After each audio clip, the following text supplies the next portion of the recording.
ইতিহাসে এমন কিছু মানুষ ছিলেন যাদের নেতৃত্ব, ন্যায় বিচার আজও বিশ্ববাসীর জন্য অনুপ্রেরণা। তাদের মধ্যে অন্যতম হলেন হযরত উমর রাদিয়াল্লাহু তাআলা আনহু। আজ জানব একটি ছোট কিন্তু গভীর শিক্ষণীয় ঘটনা। একদিন হযরত উমর রাদিয়াল্লাহু তাআলা আনহু মদিনার রাস্তায় ছদ্মবেশে হাঁটছিলেন। তিনি চাইতেন মানুষের আসল অবস্থা নিজের চোখে দেখতে।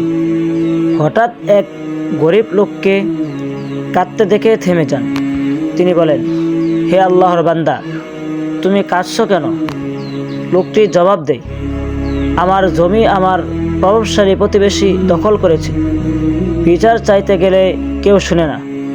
উমর রাদিয়াল্লাহু তাআলা আনহু বললেন, চলো, আমি যাচ্ছি তোমার সঙ্গে। তারা গেল সেই লোকের কাছে।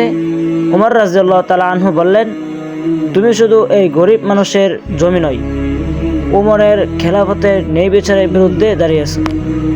লোকটি ভয়ে কাঁপতে লাগলো, ক্ষমা চাইল এবং জমি ফিরিয়ে দিল। এই ঘটনা আমাদের শেখায়, ইসলামে ন্যায় বিচার কেবল ধনী বা ক্ষমতাবানদের জন্য নয়।